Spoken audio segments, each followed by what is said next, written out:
Olá, tudo bem? Então, hoje nós vamos falar de alguns aspectos da redação, né? No que consiste a dissertativa, né? Então, aqui são algumas questões que nós vamos considerar interessantes, importantes, para tornarmos o texto, né, mais aprofundado, tá bem? E com certeza, né, ele vai convencerá melhor a banca, porque é isso que nós queremos, né? Lembremos-nos sempre de que a dissertativa, a argumentativa, tem como objetivo convencer a uma banca, né, convencer alguém que está lendo o texto, ali avaliando, de que seus argumentos são bons, seus argumentos são válidos, né, são plausíveis. E nada melhor do que os argumentos de autoridade. Bem, nós temos vários tipos de argumentos, né? Vários tipos de argumentos. Mas eu gostaria de focar neste hoje, por quê? Porque os argumentos de autoridade, como o próprio nome diz, vêm, né, de alguém que tem condições de realmente ser, são pessoas acreditadas, autores acreditados, reconhecidos, que serão citados ali no texto, né? Ou sua citação direta ou conceito, né, que vai ser trabalhado ali, certo?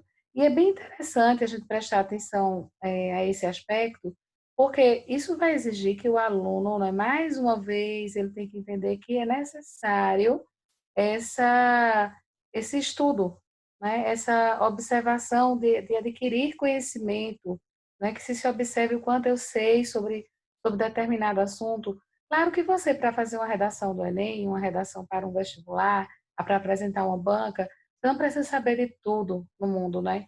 Mas você tem que ter condições de compreender, de já ter o desenvolvimento crítico, né? Fazer um comentário e assumir uma posição diante, né, de algumas questões discursivas. E o que, que os concursos abordam, especialmente o Enem? Questões sociais, né, em que se privilegia o direito humano, né, a inclusão social, o respeito, né, os direitos e deveres também sociais, certo? Mas vamos focar nos argumentos de autoridade. Bem, lembremos-nos sempre de que, quando se há uma citação direta ou indireta, há um processo da linguagem chamado de intertextualidade. O que é uma intertextualidade? É quando um texto apresenta outro texto. Então, quando você, né, dentro de um texto tem outro texto. Então, quando você usa o processo de intertextualidade para convencer, né, uma banca do seu ponto de vista, obviamente, esse elemento aí de intertextualidade que você está usando, né, tem que ser apropriado ao contexto de uso, não é isso? Temos que ter muito cuidado para não acabar colocando tudo a perder, né? Colocando algum elemento ali que seja contraditório, alguma citação que seja contrária ao que você está querendo afirmar. Então, jamais nós vamos usar, né, pegar frases prontas e soltas na internet sem saber do contexto histórico e empregar em determinado momento. De repente, você está falando de uma questão, né, social importante e achou uma frase bonitinha que você decorou ali, por exemplo, de pessoas que são contrárias às ideias sociais, contrárias ao socialismo, né? Coloca alguma questão ali que é contrária ao capitalismo e você usa para poder fundamentar, para dizer que o capitalismo é bom. Então, são coisas contraditórias que a gente tem que ter cuidado para poder entregar corretamente, né? Observar o contexto em que conceitos foram formados, né? As citações que foram ditas assim, se nós decorarmos soltas, isso pode ser um processo assim, aquela expressão, né? Que você deu um tiro no pé, né? Não se viu. Então você achou que arrebentou, que foi demais aquele argumento que você usou, mas ele não se encaixava naquele contexto. Então acaba gerando um problema enorme, né? Vamos ver essa primeira definição que eu coloquei aqui sobre argumentos de autoridade. A dissertativa deve ser bem fundamentada para que se possa convencer o corretor. Uma forma de se fazer isso é empregar discurso de autores conhecidos e acreditados. Pode ser uma citação ou um conceito, por exemplo, e o conceito deve ser explicado, tá bom? Não precisa ser necessariamente um filósofo, um sociólogo, tá? Pode ser uma pessoa que seja conhecida, né, reconhecida e acreditada, né. Então, se você fundamenta com um filme, por exemplo, que se tornou, né, um best-seller, um filme que é de conhecimento, um livro, uma literatura, né, uma obra literária que é de conhecimento público, é consagrado. Então, isso aí é válido como argumento de autoridade, tá certo? Agora, essas citações, vamos focando, né, voltando para os aspectos das citações nos argumentos de autoridade, muitos conseguiram notas, assim, maiores notas no Enem, fazendo exatamente isso, tá bom? Eu separei algumas citações aqui de algumas redações, e que eu acho muito interessante que vocês depois, observem, inclusive, a redação toda. Todas estão referenciadas, tá? Todos os trechos. Tem o aluno, né, o ano que ele fez o Enem, essas redações estão publicadas na internet, por isso que a gente pode usar para análise. Inclusive, coloquei o nome do site também em que essas redações se encontram, tá? A análise, obviamente, é minha, o grifo, o destaque aí é meu, tá bom? Mas vamos entender como isso pode nos ser favorável, né? Esses alunos, eles se saíram muito bem, eles se tornaram, então, é, acreditáveis para a banca, né? A banca gostou do argumento, convenceu a banca, as pessoas tiraram a maior nota, nota 1000. Então, observe o primeiro exemplo.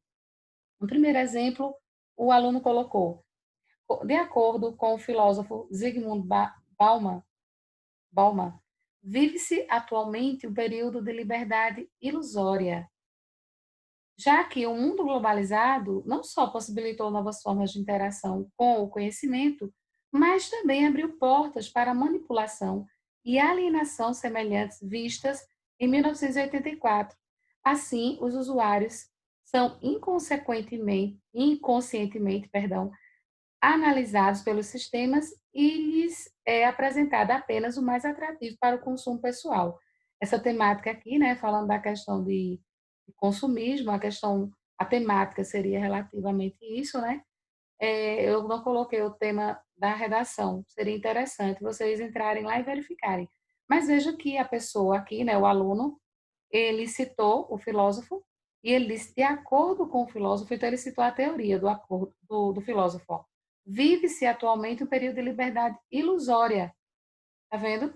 Já que o mundo globalizado não só possibilitou novas formas de interação com o conhecimento, mas abriu portas para manipulação e alienação. Tá vendo? Então, essa questão aí estaria para a teoria de Zygmunt Bauman, quando ele fala da liberdade ilusória. Veja que ele aplicou bem. Então, se o avaliador, né, eu não lembro, por exemplo, um corretor, né, ele vai pensar, eu não lembro dessa teoria de Bauman, mas isso aqui é muito fácil de você compreender, é muito fácil de você descobrir, né? Você pode pesquisar rapidinho, você vai ver que realmente esse filósofo ele fala dessa liberdade ilusória, né? Ele fala dessa questão da globalização que possibilitou muitas formas de interação, né? Novas formas de interação, mas abriu formas para manipulação, alienação. Então, não é algo que o aluno soltou assim no espaço, né? E a banca, pode ter certeza, ela não vai ser enganada, né, por achismos, tá certo? Se um avaliador não souber, não lembrar da teoria, ele tem a obrigação, e ele vai fazer isso com certeza, ele vai pesquisar e vai ver se o que você falou é coerente, tá bom? Se ele não lembrar, ele pesquisa, mas ele não pode aceitar qualquer teoria, né? Ou, porque tem um nome aqui, filósofo, vou colocar assim. Não pode. Inclusive, se você colocar um elemento errado, você perde muito nas competências, né? Você vai perder na coerência, né? Você vai perder em conteúdo, a questão a sua eh, a argumentação vai lá para baixo, né? Você fica desacreditado. Então tenha cuidado com essas citações, elas são muito boas, mas é importante que realmente se conheça, né? Saiba o que está falando, o que está dizendo, tá? No exemplo 2, uma redação nota 1000, no Enem 2017, como eu falei, tudo está aí, né, bem referenciadinho para vocês. tem o seguinte, ó, isso, consoante ao pensamento de Arthur Schopenhauer, de que os limites do campo da visão de uma pessoa determinam seu entendimento a respeito do mundo que a cerca, ocorre porque a educação básica é deficitária e pouco prepara cidadãos no que tange ao respeito às diferenças. Tá? Eu peguei assim, exatamente, no site não vi, mas desconsiderem esse ao respeito aqui, é ao respeito às diferenças. Bem, então vamos entender aqui a citação da aluna, não é muito bem colocada. Ela disse, consoante ao pensamento de Schopenhauer, de que os limites do campo de visão de uma pessoa determinam o entendimento a respeito do mundo, ocorre porque a educação básica é deficitária e pouco prepara cidadãos. Então, aqui veja, viu? A pessoa tem que ter, segundo essa citação dela, né, o pensamento dele, diz que o campo de visão determina o entendimento. Então, obviamente, que a pessoa, quanto mais ela puder enxergar, quanto mais ela puder ver, né, de real, na realidade, ela puder ter conhecimento, mais o seu entendimento estará ali, né, visível, certo? Então, muito bem colocada o exemplo dela, não é? Muito bem colocado, melhor dizendo, o argumento dela de autoridade. No exemplo 3 eu destaquei aqui um, um aluno, né, que falou sobre, isso aqui foi do Enem, eu não marquei o ano do Enem, mas se você entrar também no link, você sabe o ano, você vê tudo, Pierre Bourdieu, que está destacado, né, que a aluna falou assim: primeiramente, vale ressaltar o efeito que a falta de informação possui na manipulação das pessoas. Veja, consoante a teoria do hábitos, elaborada pelo sociólogo francês Pierre Bourdieu, a sociedade possui padrões que são impostos, naturalizados e posteriormente reproduzidos pelos indivíduos. Observe, né, muito bem colocado, né? Veja que ela não só falou do Pierre Bourdieu, mas ela colocou mais, né, ela colocou mais informações. Então, quanto mais você tiver a par, é melhor. Com certeza ela sabia do que ela estava falando. Nessa teoria do hábitos, ela falou, ó, e ainda mais classificou bem, né? Veja aí, caracterizou, né, informou quem era Pierre Bourdieu, o sociólogo francês, e especificou a teoria, quando ela disse, né, que o efeito que a falta de informação possui na manipulação das pessoas é grande. Então, ela diz que, segundo ele, segundo a teoria de Pierre Bourdieu, a sociedade possui padrões que são impostos, são naturalizados e reproduzidos. Obviamente, por quê? Né? Isso tem a ver com o quê? Com a manipulação que ela citou anteriormente, né? A sociedade, possui padrões impostos, impostos pelo quê? Pela falta de informação, né, que muitos não têm. Então, eles acreditam no que é imposto, no que é dito, serve como padrão. Então, esse padrão ele acaba sendo naturalizado e depois ele é reproduzido como uma verdade absoluta, né? Mas veja o que ela já disse antes, né? Que aí é uma manipulação que faz com que essa falta de informação, né, permita a manipulação e isso está para a teoria do hábitos, que é do francês, né, Bourdieu, né? Esses padrões que são impostos, que depois se tornam absolutos, né? Se tornam reproduzidos como algo verdadeiro, né? Então, muito bem, veja que a aluna, ela sabia dessa teoria, ela aplicou muito bem a temática, não é isso? Bem, no quarto exemplo, nós temos o de Michel Foucault, né? Foucault, sociólogo muito conhecido, famoso, muito citado nas dissertativas, né? Esse aluno aqui na sua redação do Enem, ele colocou assim, ó, o sociólogo Michel Foucault afirma que nada é político, tudo é politizável. Veja, viu? Tudo pode tornar-se político.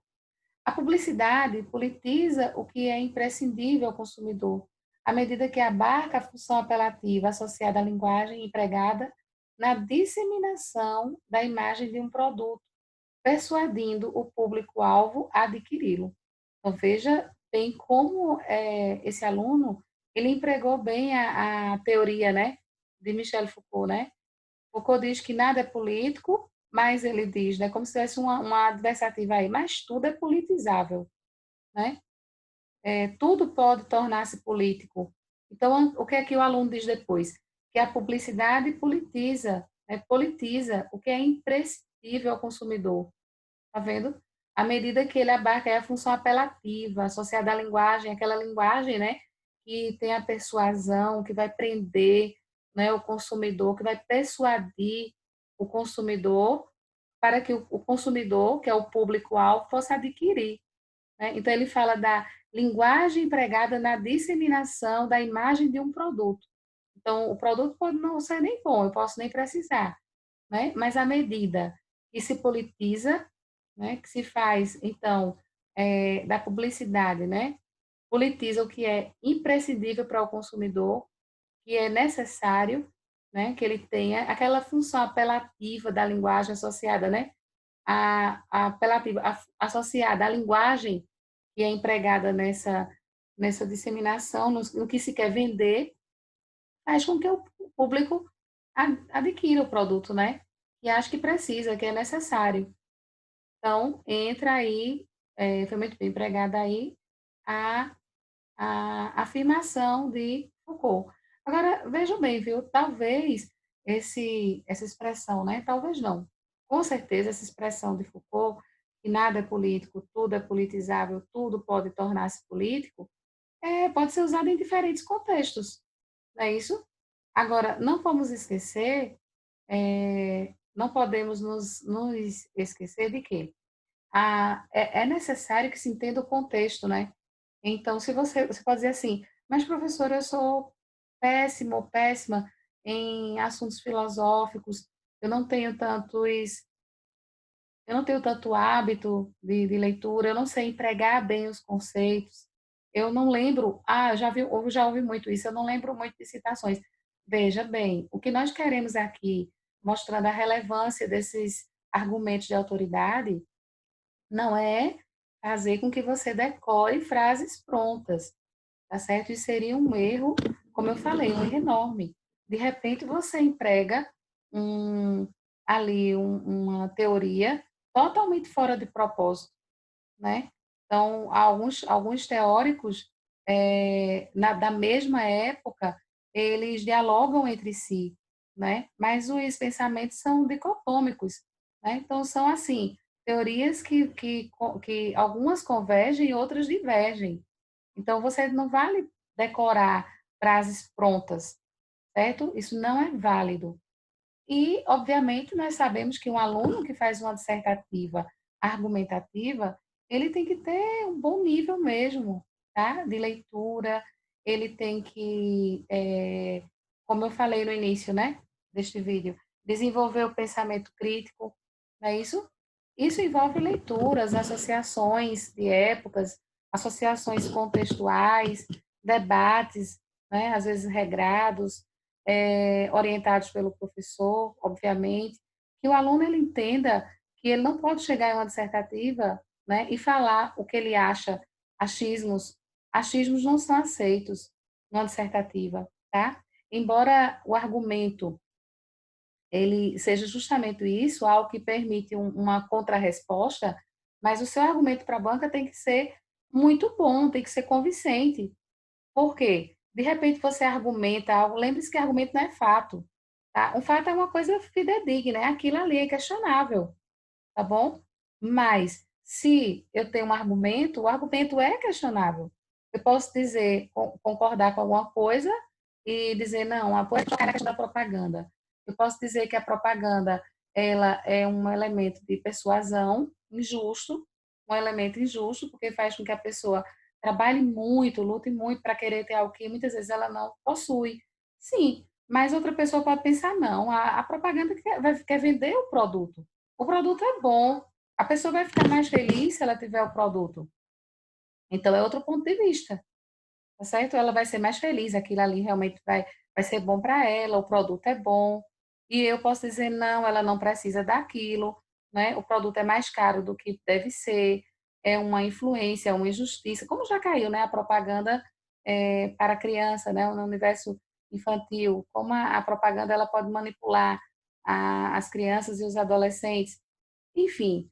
Mas aí eu vou ter que provar à banca que os meus argumentos são plausíveis, são coerentes, né, e a banca acreditando no que eu digo, ela vai dizer: "Não, então tá ótimo, você me convenceu, né, tome aqui o seu 1000, você acertou, tirou nota máxima no seu texto, ótimo, não é isso? Nós queremos isso, nós queremos tirar uma nota 1000, mas para isso nós temos que realmente nos colocar enquanto leitores, certo? Desenvolver a leitura crítica, o pensamento crítico e saber articular informações, né? Não vale decorar citações, não, tá certo? Até porque o nosso objetivo numa prova, por exemplo, nos referindo aqui a uma prova de com admissão em uma universidade, né, do Enem ou de quaisquer concursos, quaisquer vestibulares. O que é que nós queremos? Quando o aluno entra na universidade, ele quer se preparar para assumir uma profissão, ele quer aprender muito. Isso vai envolver, vai necessitar, melhor dizendo, obviamente envolver também o pensamento daquele aluno, o pensamento crítico, a posição crítica que ele tem, né? E crítica que eu falo aqui, eu espero que vocês compreendam, é de criticar, né, falar mal, não, é de você ter um posicionamento, né, de você ter argumentos, você ter embasamento, né? Isso é elaborado, isso é desenvolvido no decorrer de sua vida, né? Por isso que muitos alunos no terceiro ano médio se desesperam. Por quê? Porque não tiveram um bom planejamento, um bom embasamento. A leitura ela tem que ser feita desde os primórdios, né? O aluno tem que ir lendo e desenvolvendo ideias e adquirindo seu ponto de vista e compreendendo, né, certas questões, não desconsiderando também, tá, minha gente, já que a gente está falando aqui ainda desse, né, ainda nos referindo a esse exemplo 4 aqui que citou, o, né, sociologia, o processo histórico, veja como a literatura, né, é importante na produção de conhecimento, tá bom? É vital. Então, o aluno ele não tem que se apegar a um saber único, né? Ah, eu gosto de matemática, eu gosto de português. Ah, eu não gosto, eu quero fazer prova para numa determinada área, eu quero ser engenheiro. Para que eu vou aprender, né? Por exemplo, é, é, tanto português, para que eu tenho que escrever tão bem? Olhem, já é considerado e é entendido por todos que quando você reproduz seus pensamentos, né, em um papel, quando você faz um texto verbal, ali tem tantos processos cognitivos envolvidos, né, e todos os aspectos de português. Então, é tanto que em algumas provas é chamado de a prova de redação é chamada de prova de intelecção. Por quê? Porque ali vai estar o que você sabe de várias áreas do saber, né? O que você consegue compreender. Veja que aqui em uma redação, um aluno puxou um sociólogo, né? Já aqui, ó, na outra nós temos o pensamento de Schopenhauer, né? Nós temos também aqui, ó, de outro sociólogo, tá vendo? O Pierre Bourdieu, né? Temos um filósofo na questão um e mais, assim, para citar alguns poucos exemplos, né? Poucos exemplos. Então, aqui nós poderíamos ter, em uma abordagem, que é uma abordagem breve de alguns exemplos, para que a gente entenda a importância a, argumento de autoridade, né? Por citações de pessoas acreditadas em determinadas áreas.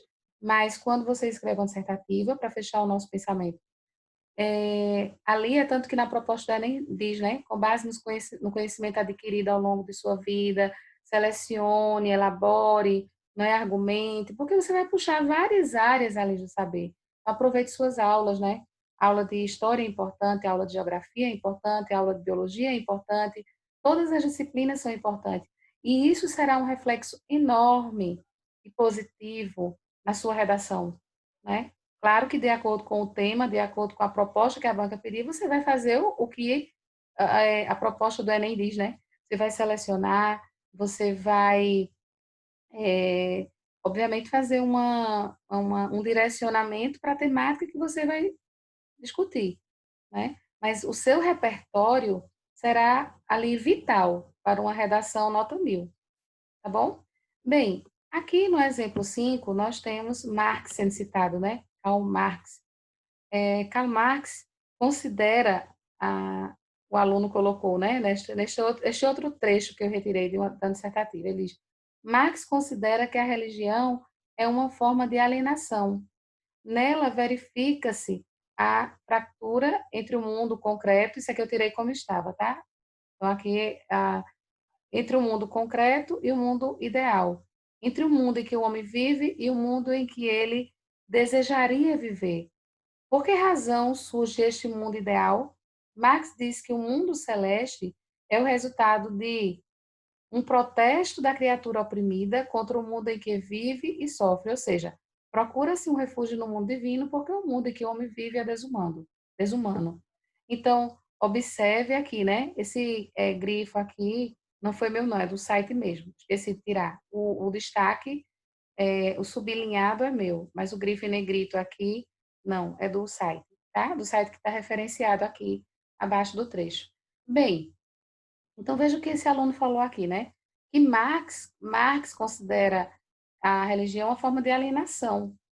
Então, logo em seguida, o aluno, ele diz, né, ele afirma, nela verifica-se a fratura, né, entre o mundo concreto, fractura entre o mundo concreto e o mundo ideal, entre o mundo em que o homem vive e o mundo em que ele desejaria viver. Então, ele coloca como uma questão assim, a religião como algo que foge da realidade. É isso que ele quer dizer, né? E ele diz, por que surge esse mundo ideal, esse mundo idealizado? Marx diz que o mundo celeste é resultado de um protesto da criatura oprimida contra o mundo em que ela vive e sofre.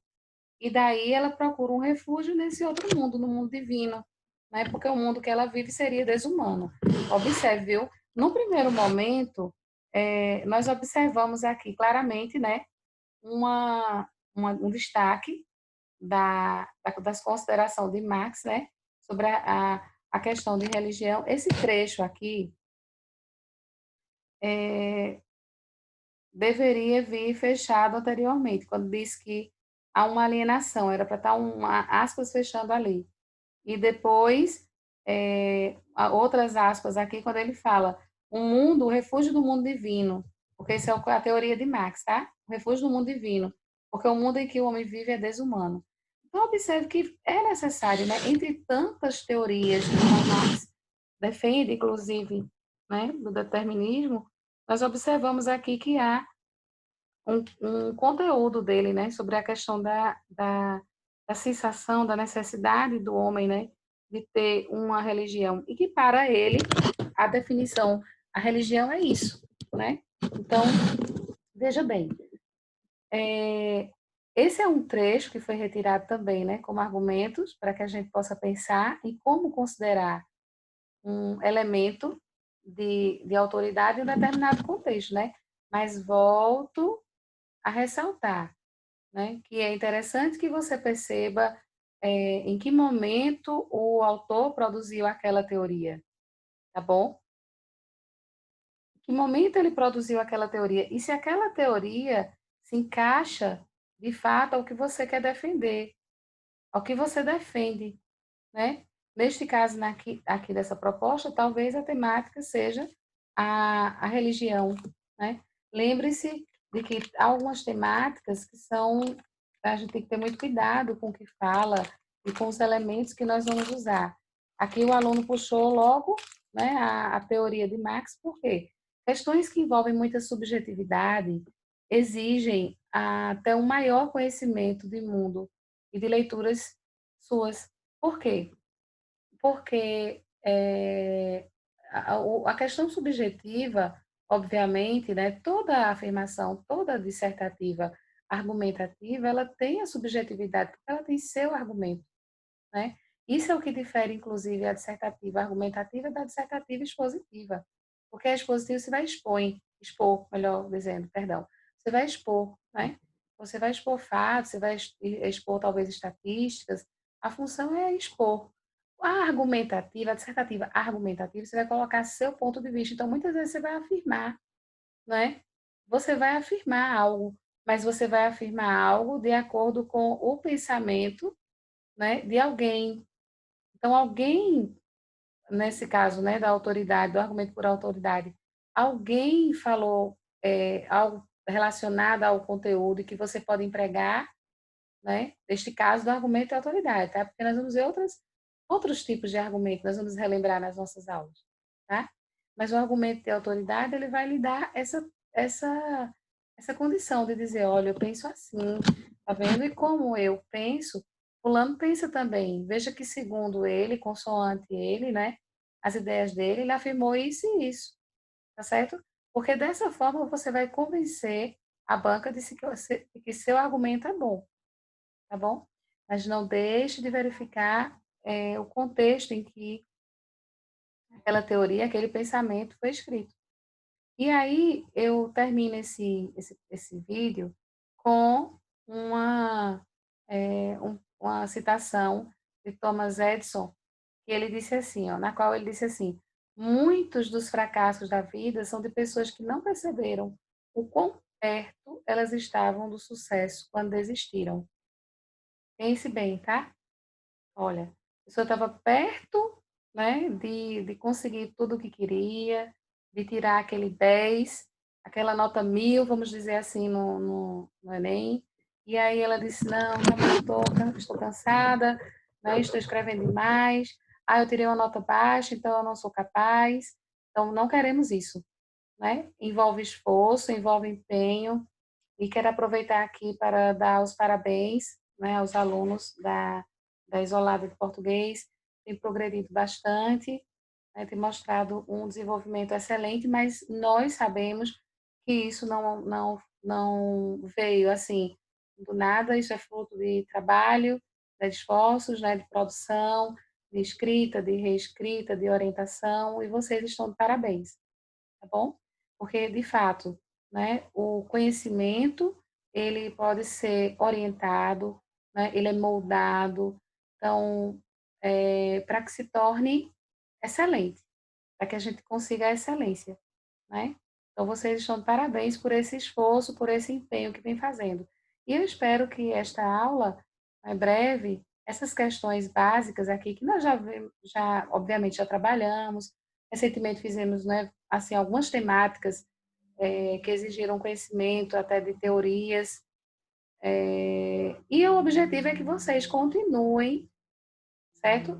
Fazendo desta forma. Nós vamos aumentar, ou estamos aumentando o nível de cobrança de temáticas e, consequentemente, o meu objetivo é que vocês aumentem nos argumentos, né? Cresçam nos argumentos, tá? E que alcancem a almejada nota 1000 nas provas que farão, tá bom? Um abraço, até a nossa próxima aula. Acompanhem. Quem não foi inscrito no canal, pode se inscrever, porque na próxima semana eu colocarei, né, uma, outro, uma outra orientação e os que são inscritos no canal já recebem a notificação, tá certo? Beijo e uma ótima semana.